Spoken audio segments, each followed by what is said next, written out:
একজন লোক জেনা করলে সরাসরি জাহান্নামে যাবে, এ কথা আল্লাহর নবী বলেননি। একটা লোক চুরি করলে সরাসরি জাহান্নামে যাবে, এ কথা আল্লাহর নবী বলেননি।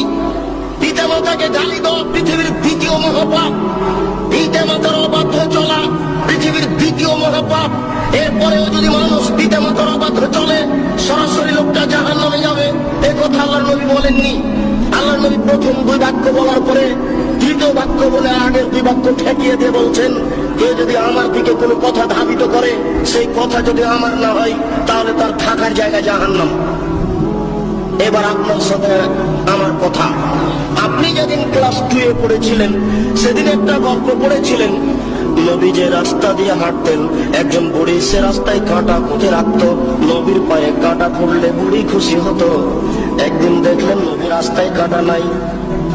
তিনি ভাবলেন বুড়ির কিছু হয়েছে। তিনি বুড়ির বাড়ি গেলেন, দেখলেন সত্যিকারই অসুস্থ। তিনি পরিচর্যা করলেন, বুড়ি ভালো হয়ে গেল। ঘটনা যে মিথ্যে? জি না।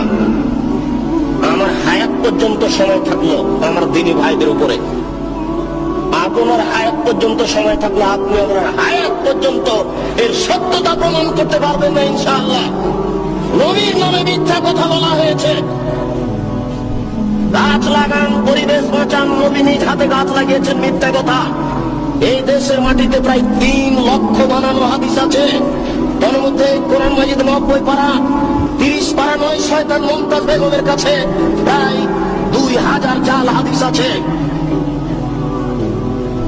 ধর্মকে বিকৃত করার জন্য লক্ষ লক্ষ হাদিস মানুষ তৈরি করেছে। আমাদের বাড়িতে 10,000-এর সিরিয়াল আছে। যে কোনো সময় দেশবাসী চাইলে আমরা 10,000-এর জাল জয়ী হাদিস পেশ করার জন্য প্রস্তুত রয়েছে ইনশাআল্লাহ।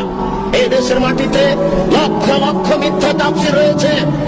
নবী ঈদের মাঠে গেলেন, একটি ছেলে কাঁদছে। নবী বললেন, তুমি কাঁদো কেন? আমি এতিম ছেলে। নবী বললেন, আমিও এতিম ছিলাম, আমি এতিমের অসুবিধা বুঝি। এই বলে তিনি কোলে নিয়ে আয়েশা রাদিয়াল্লাহু তাআলা আনহার কোলে তুলে দিলেন। আয়েশা তাকে কোলে নিয়ে আদর করলেন, নতুন পোশাক পরালেন। ছেলে খুশি হয়ে গেল। বাস্তবতার সাথে হাদিসের কথার অমিল আছে। রাসূল সাল্লাল্লাহু আলাইহি ওয়াসাল্লামের বাড়িতে ভিক্ষুক ভিক্ষা পায় না। বহু ভিক্ষুক ফিরে গেছে, তার বাড়িতে ভিক্ষা দেওয়ার কোনো ব্যবস্থা নেই। সেই বাড়িতে নতুন পোশাক থাকলো, এটাই হয় কি করে? সাথে সাথে আর কোনো প্রমাণ নেই। নবীর নামে কথা মিথ্যা ছড়ানো হয়েছে। তারই ভিত্তিতে আপনারা ঈদের নামাজে নতুন পোশাক পরার জন্য প্রস্তুতি গ্রহণ করেছেন। আপনার স্ত্রীর বিস্কান শাড়ি শোকেজে থাকার পরেও ঈদের দিন নতুন শাড়ি কেনার জন্য জোরালো প্রস্তাব পেশ করেছে আপনার সামনে। এটা মিথ্যা তথ্য, মিথ্যা শরীয়ত চলছে।